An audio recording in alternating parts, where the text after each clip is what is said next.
Préparez-vous à cela, vous allez l'entendre plus d'une fois pendant ce culte. Il est ressuscité, c'est le message du jour.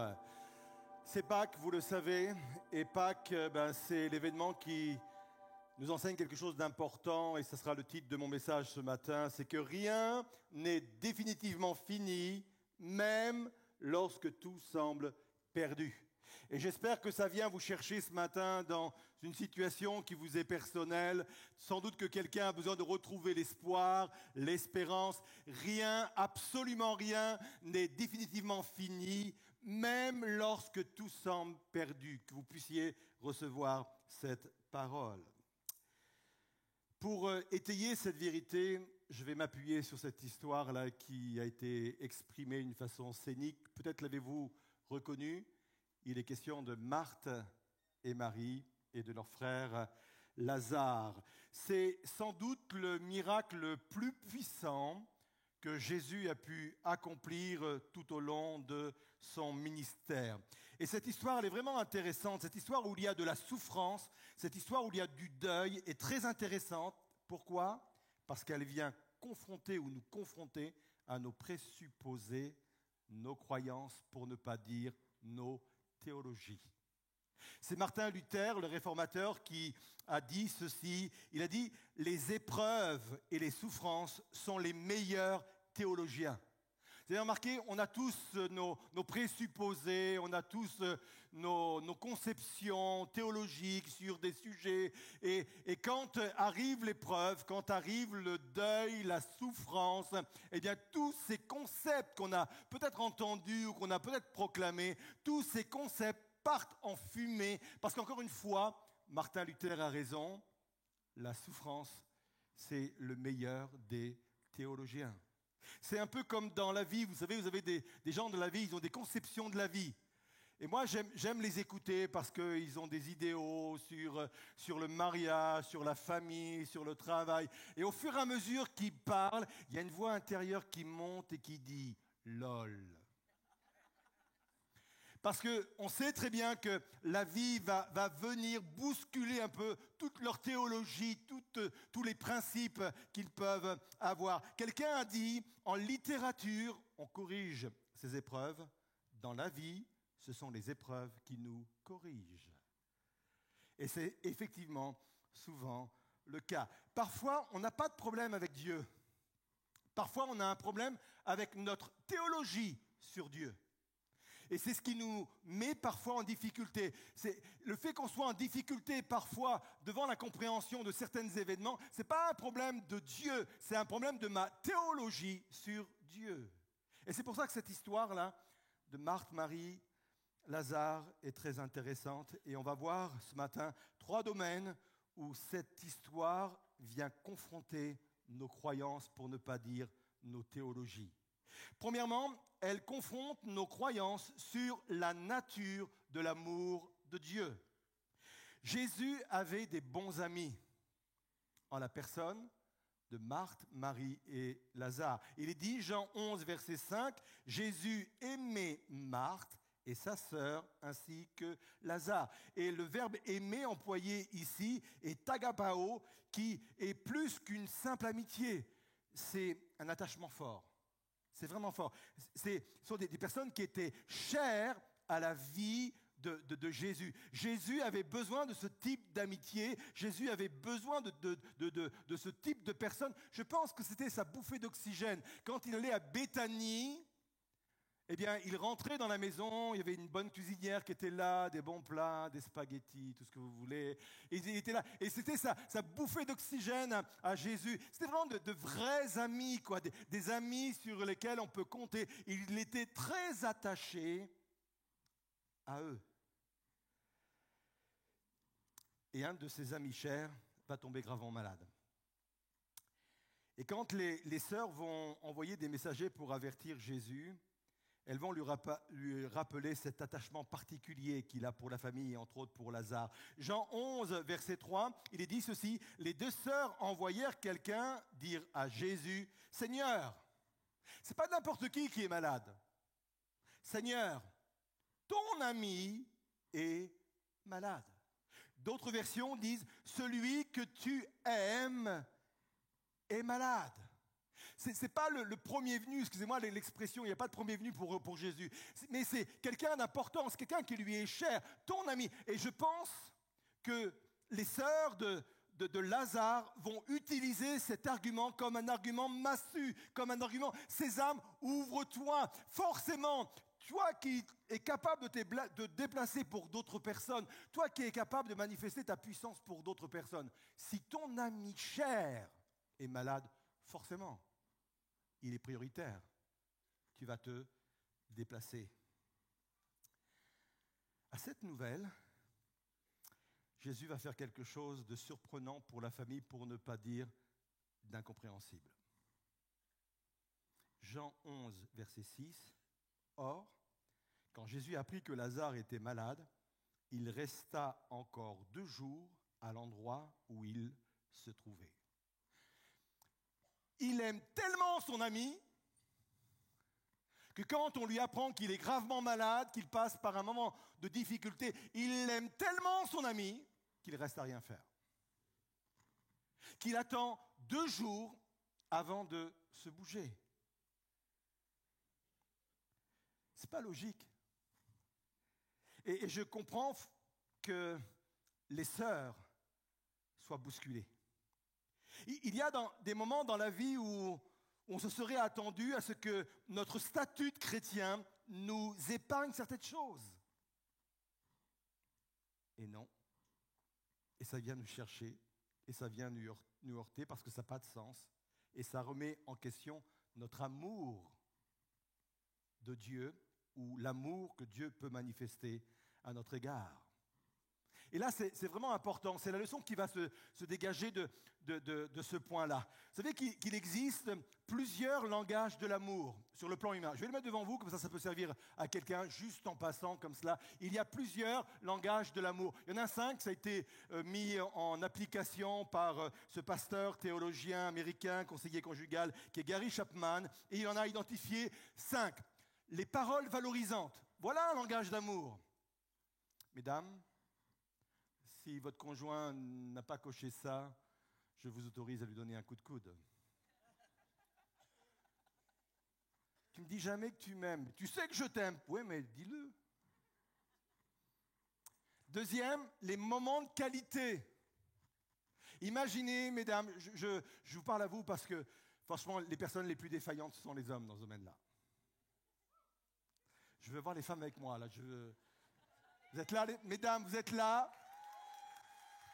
Imaginez qu'un soir, vous rentrez du travail. Ce n'est pas votre anniversaire, ce n'est pas l'anniversaire de mariage. Vous entrez dans votre maison, votre appartement, et vous sentez une bonne odeur. Il a fait la cuisine.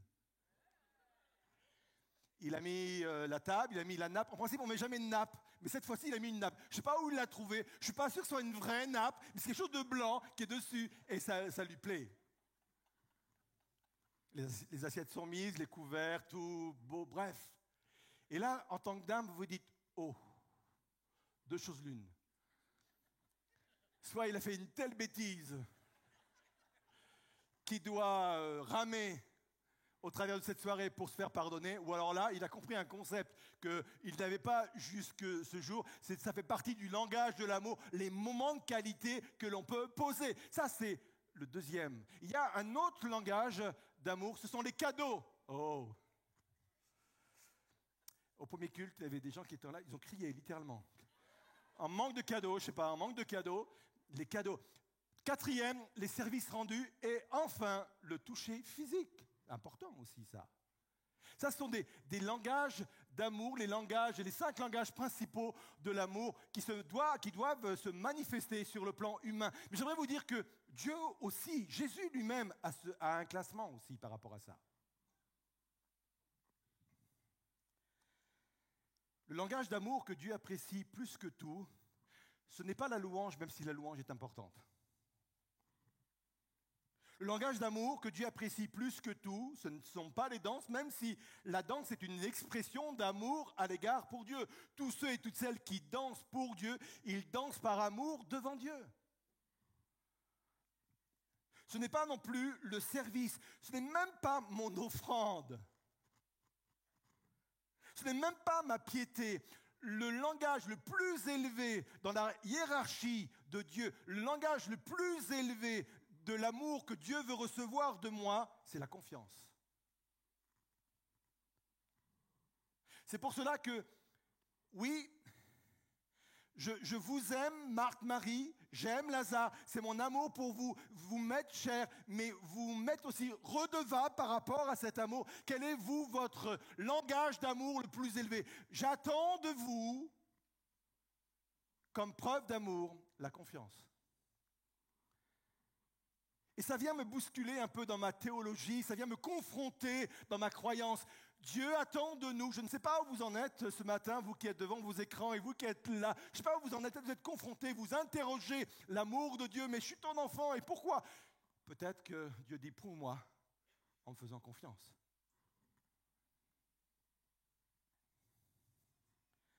Ça, c'est le premier point.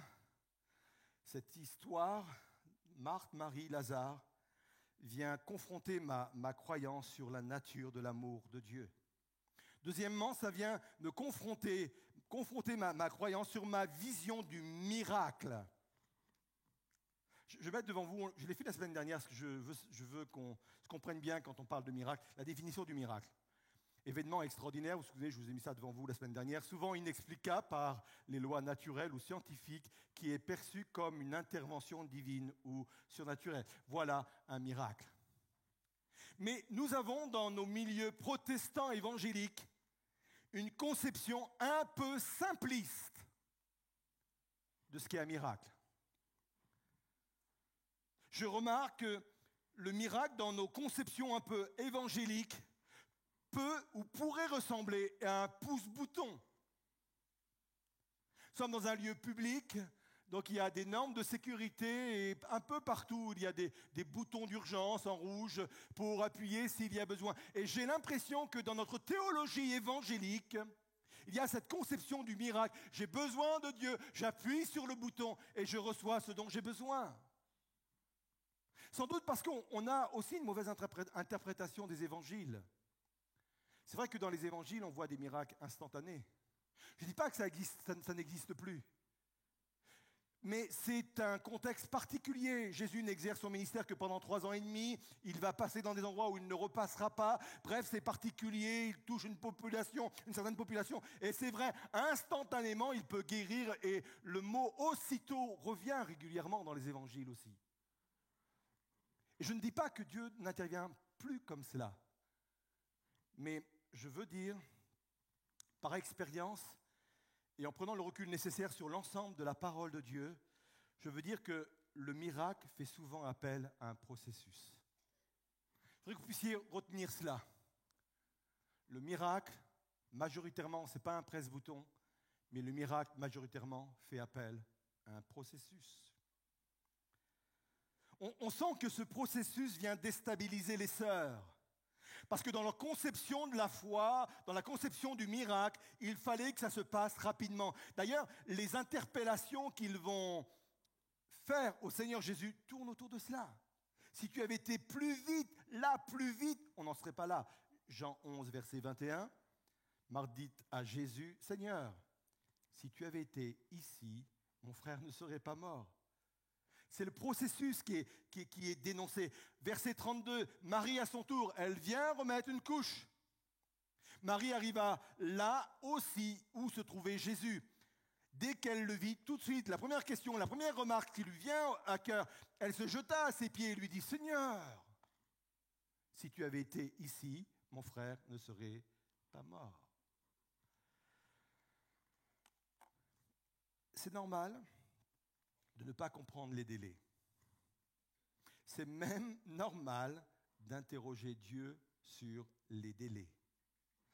Je vous rassure, vous n'allez pas en enfer parce que vous vous dites « je ne comprends pas ce qui se passe ». Marthe et Marie vont dire directement « Seigneur, je ne comprends pas ». Ils vont le dire, ils vont le manifester. Et parfois, on se retrouve dans la même situation. Dieu, tu dis que tu es mon pourvoyeur, mais je n'arrive pas à payer mon loyer. Dieu, tu dis que tu es mon pourvoyeur et je n'arrive pas à trouver un emploi. Dieu, tu es mon défenseur et tu vois, je subis une injustice. Tu es mon défenseur et on m'a spolié mes droits. Jésus, tu dis que tu es l'intermédiaire entre Dieu et moi et pourtant mes prières restent lettres mortes. C'est la conversation, c'est l'interrogation que les sœurs vont avoir avec Jésus. J'aimerais vous donner 2 remarques. Pourquoi, là, le miracle était un processus? 2 remarques. La première est la suivante. Le silence ou l'attente de Dieu ne signifie pas absence ou indifférence. Je le répète, il faut le noter quelque part. Le silence ou l'attente de Dieu ne signifie absolument pas absence ou indifférence. Il y a des silences qui sont annonciateurs de vie. Je crois que je l'ai déjà dit, je l'ai écrit dans un de mes livres. J'ai eu le privilège d'assister à la naissance de mes 3 enfants. C'est particulier quand vous rentrez, je sais que je ne suis pas seul, je ne suis pas le seul héros dans cette pièce, je ne suis pas le seul, mais je trouve que c'est particulier ce qu'on vit quand on rentre dans une salle d'accouchement. Et là, il y a plusieurs choses qui m'ont marqué, mais il y a une chose qui m'a vraiment marqué, c'était au moment où l'enfant sort du sein de sa mère, et là, il y a comme quelque chose de pesant, une attente, un silence, y compris du personnel médical qui est là et qui, lui, a l'habitude de ces choses-là. Et là, il y a un silence qui s'installe et on attend tous le cri du bébé.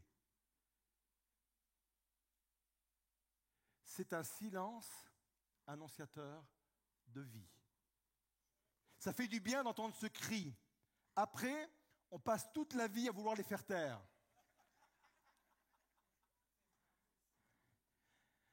Mais ce silence-là, pour l'avoir vécu à 3 reprises, il est pesant, il est important. On a l'impression qu'il ne se passe rien et on attend. Et quand le cri est là, c'est un cri qui nous libère. J'aimerais vous dire qu'il y a des silences de Dieu qui annoncent la vie. Il y a des silences de Dieu qui ne sont pas des absences, mais qui nous font dire « Attends, je n'ai pas dit mon dernier mot, j'en ai pas fini, mais ce silence-là va exploser en vie et non en mort. » Deuxième point, deuxième remarque. Parfois, Dieu tarde volontairement à intervenir pour que sa gloire se manifeste d'une façon encore plus grande. Il va le dire, toujours Jean 11, verset 4, « La maladie de Lazare ne le fera pas mourir. Elle doit servir à montrer la puissance glorieuse de Dieu et à manifester ainsi la gloire du Fils de Dieu. » Comment est-ce possible qu'une maladie, même une mort, puisse servir à la gloire de Dieu? Comment est-ce possible? Je comprends qu'un don que tu as pu me donner, que ce soit le don du chant, de la musique, de la danse ou autre, de l'enseignement, je comprends qu'un don que tu me donnes puisse servir à ta gloire, mais comment une souffrance, une douleur, un moment compliqué, un moment difficile peut servir à ta gloire? Jésus dit, c'est possible. Si Jésus est venu le 4e jour pour accomplir ce miracle, c'est parce qu'il y avait une croyance dans la culture juive qui suggérait que l'âme d'un mort planait pendant 3 jours au-dessus du corps. C'était ancré vraiment dans leur coutume, c'était ancré dans leur croyance. C'était comme, voilà, on ne fait pas l'animation avant, on ne fait rien avant, parce que pendant 3 jours, l'âme est là, il est peut-être inconscient, il est peut-être dans le coma, mais pendant 3 jours, l'âme peut réintégrer le corps. C'est une croyance forte. Et si Jésus était venu pendant ces 3 jours et aurait accompli le miracle, on aurait dit, oui, normal. Normal, il était inconscient, il était dans le coma, et naturellement, comme nous on le croit, et comme nous on le dit, comme nos parents nous l'ont raconté de génération en génération, c'est normal. L'âme est revenue réintégrer le corps.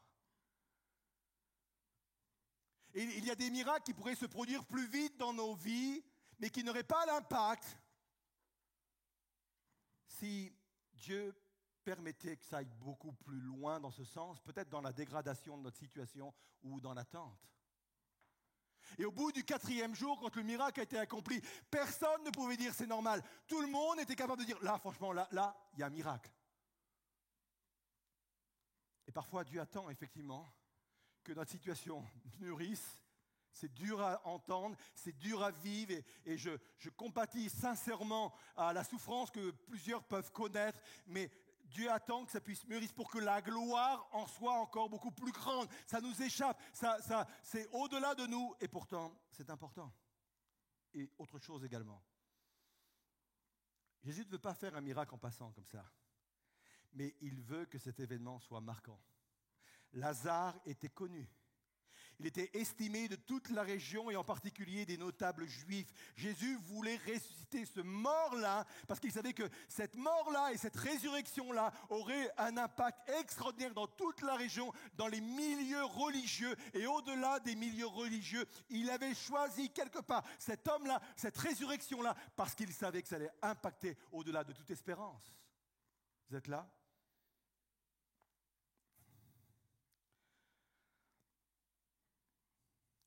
L'histoire de Marthe, Marie, Lazare vient nous confronter dans nos croyances sur la nature de l'amour de Dieu, sur ma vision du miracle et enfin sur l'utilité des émotions. Vous avez remarqué ?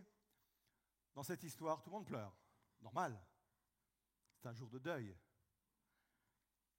Les sœurs pleurent. Et la Bible nous dit que les amis qui viennent encourager les sœurs pleurent également. Et Jésus arrive, et voilà que Jésus se met à pleurer. D'ailleurs, c'est le verset le plus court. Jésus pleura. S'il y a des personnes qui ont du mal à mémoriser des versets, commencez par celui-ci. Vous pourrez au moins vous vanter de connaître un verset par cœur. Jésus pleura. Et on pourrait dire, mais quand même, Jésus maîtrise tes émotions. On te regarde, on te voit. Et toi, tu te laisses aller à tes émotions. J'ai été très souvent confronté à des personnes qui s'excusaient dans les entretiens pastoraux, qui s'excusaient de pleurer devant moi. Et je ressentais dans leurs excuses que c'était comme un aveu de manque de foi. Ah, je suis désolé. Je crois en Dieu, je sais qu'il est puissant, mais je suis désolé. Là, je manque de foi. Et là, je pleure. Excusez-moi. Et ils s'excusaient. Ils se confondaient en excuses. Je vais vous poser une question. Pourquoi Jésus pleure devant le tombeau de Lazare alors qu'il sait qu'il va le ressusciter ? On ne peut pas lui reprocher de manquer de foi. Il sait à l'avance qu'il va se produire un miracle, il sait à l'avance qu'il va ressusciter cet homme, mais malgré cela, il pleure.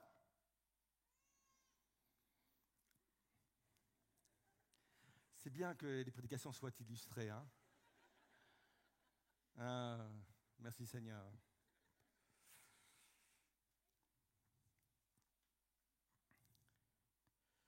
Jésus a toujours été très honnête avec ses émotions. Toujours. Il ne les a jamais cachées, réprimées, supprimées, il les a toujours exprimées. Quand il est allé dans le jardin de Gethsémanée, il va dire ceci, « Mon âme est triste jusqu'à la mort. » Ce n'est pas un coup de bourdon qu'il a. C'est pas...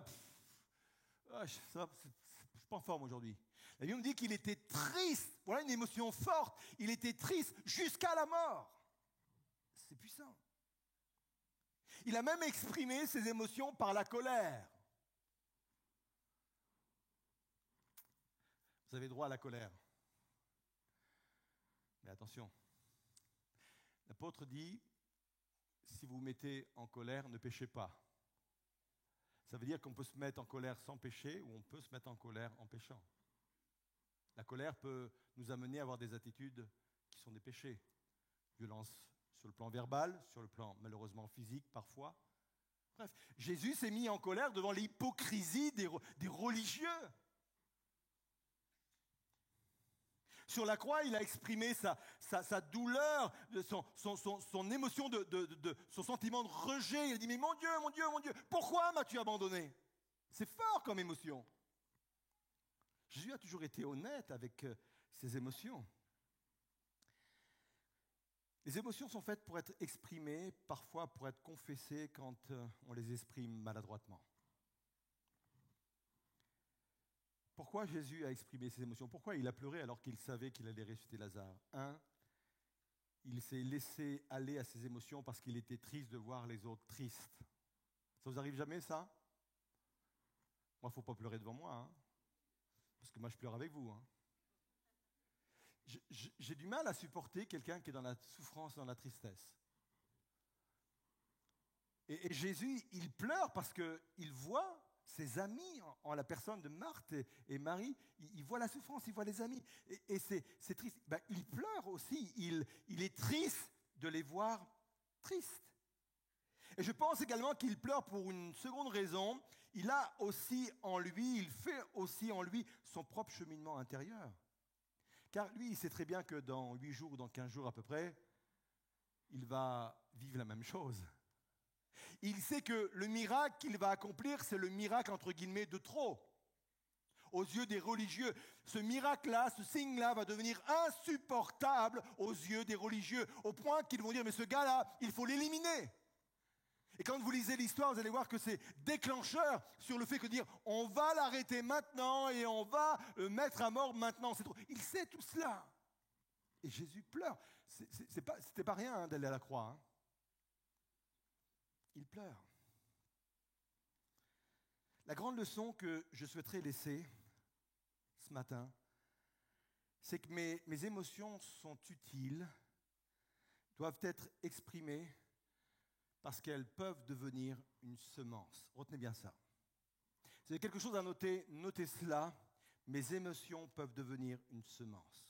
Vous connaissez tous ce texte du psaume 126, verset 5, où il est dit ceci, « Ceux qui sèment avec des larmes moissonneront avec des cris de joie. » Et ça ne veut pas simplement dire que les larmes laisseront la place à la joie, mais il y a une compréhension beaucoup plus profonde vers laquelle je veux vous amener maintenant, parce que c'est une clé extraordinaire à comprendre.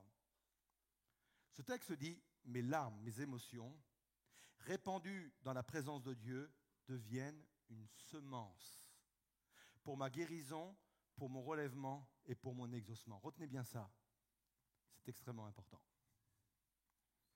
Un exemple pour étayer cela, c'est la maladie d'Ézéchias. À un moment donné, Ésaïe va aller le voir, il va lui dire « Donne tes ordres à ta maison, car tu vas mourir. » Je pense que personne n'a envie de recevoir le matin un SMS avec ce message. Fais ta vaisselle, range ton garage, parce qu'aujourd'hui tu vas mourir. Et ce roi va recevoir ce message. Et la Bible nous dit que Ézéchias tourna son visage contre le mur et répandit d'abondantes larmes. Et pourquoi il pleure? Pas forcément parce qu'il va mourir. C'est déjà une triste nouvelle. Mais parce qu'il voit que celui qui doit lui succéder, c'est un de ses fils qui est encore enfant. Et il dit, mais c'est pas possible. L'enfant n'est pas encore en âge de régner, ça va déstabiliser le royaume. Et il voit déjà les choses qui vont s'enchaîner, les guerres, les luttes de pouvoir, il voit tout cela. Et c'est tout cela qui lui produit de la tristesse et qui le fait pleurer. Et dès qu'il se tourne vers le mur et qu'il pleure abondamment, Ésaïe n'est même pas sorti du royaume, il n'est même pas sorti du palais que Dieu est en train d'interpeller Ésaïe. Il lui dit, retourne le voir. Et voilà la parole que Ésaïe doit délivrer. 2 Rois 20, verset 5. « J'ai entendu ta prière, pas seulement. J'ai vu tes larmes. Voici, je te guérirai le 3e jour. Tu monteras à la maison de l'Éternel. » Dans le paquet qui a fait la différence, qui a fait que quelque chose a bougé dans le ciel, qui a fait que le bras de Dieu a bougé, dans le paquet qui a fait la différence. Oui, certes, il y a la prière, mais pas que. La Bible nous dit qu'il y a eu aussi les émotions de ce roi que Dieu a recueilli, et ces émotions avec la prière a fait que le bras de Dieu a bougé. Nos larmes sont une semence.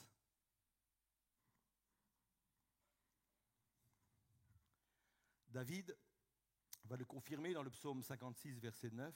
« Recueille mes larmes. » Retenez derrière le mot larmes les émotions. Recueille mes émotions. Seigneur, je n'ai pas honte de mes émotions. Je veux vraiment te les apporter ce matin. Recueille mes émotions. Et il est dit même dans ton outre. C'est-à-dire qu'il y a dans le ciel un récipient.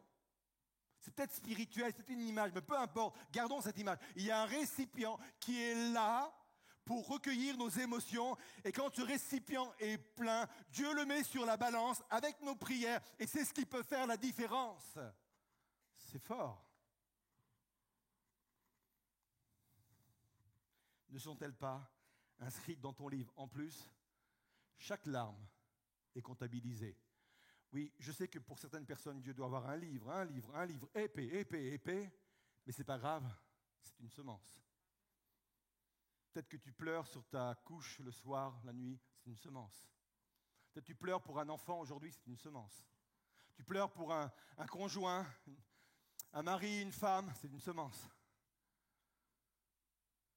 Et ça vient nous confronter un peu dans nos croyances. Et je voulais vraiment mettre ça devant vous. Cette histoire vient me confronter dans ma théologie sur tout ce qui touche effectivement l'amour, la nature de l'amour de Dieu. Deuxièmement, sur ma vision du miracle. Et troisièmement, sur l'utilité de mes émotions. Avant de conclure, je vais laisser les tribus ULM, ce sont les enfants de notre Église, apporter eux-mêmes la conclusion et je viendrai ensuite moi-même peaufiner cette conclusion.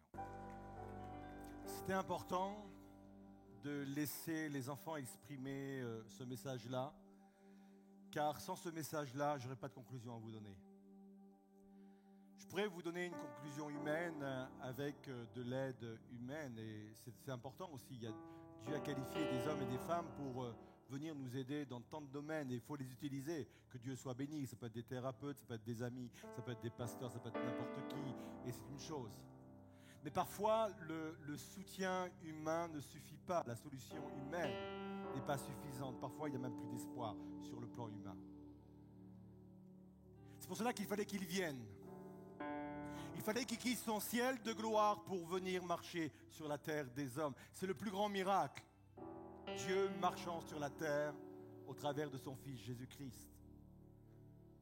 Il fallait qu'il vienne, il fallait qu'il aille au bout de sa mission. Et le bout de sa mission, c'était de mourir sur le bois de la croix. Non, ce n'était pas une erreur judiciaire. Personne n'a pris le corps de Christ pour le clouer à la croix. Christ l'a offert lui-même. Quand il était sur la croix et qu'on lui a dit « Mais si tu es le Fils de Dieu, descends de la croix ». Mais il aurait pu descendre de la croix. Il aurait suffi simplement qu'il appelle les anges pour venir à son secours et il serait descendu de la croix. Mais Christ est allé au bout de sa mission. Il fallait qu'il meure. Il fallait qu'il meure pour payer à ma place mes péchés, mes erreurs. Il fallait qu'il meure. Alors on l'a déposé dans un tombeau. Et c'est ça l'espoir de Pâques. C'est que la mort n'a pas pu le retenir. Le troisième jour, Christ est réellement ressuscité. Il est vivant pour toujours. Il est vivant pour l'éternité. Et cette vie-là, elle est pour moi. Elle vient me rejoindre dans ma situation d'aujourd'hui. Peut-être qu'il y a la mort en moi. Jésus a posé une question à ses sœurs concernant le mort, concernant Lazare. Où l'avez-vous mis? Où l'avez-vous mis? Et on lui a dit, il se trouve dans cet endroit, dans ce tombeau. Et en plus, il y avait une pierre. Et Jésus va dire encore une fois, retirez la pierre. Moi, je ne vais pas le faire, c'est à vous de la faire. Retirez la pierre. Et cette question vient me chercher ce matin. Où se trouve ce qui est mort en vous? Ça peut être des émotions, ça peut être des sentiments, ça peut être une situation, ça peut être une maladie, ça peut être je ne sais quoi. Ce qui est mort en vous ce matin peut reprendre vie. Mais il suffit de dire, mais où ça se trouve? Montre-moi ta difficulté, montre-moi ton problème. Et ôte la pierre. Parfois la pierre, c'est la pierre du doute. C'est la pierre de l'incompréhension, c'est la pierre de tout cela. Et quand je fais cette œuvre, Christ vient imprimer la vie en moi, parce que je le répète encore une fois, vous allez encore l'entendre, il est réellement ressuscité et il vient m'apporter la vie et la vie avec puissance. Et on va se joindre au groupe de danse pour proclamer la vie qui est en Christ.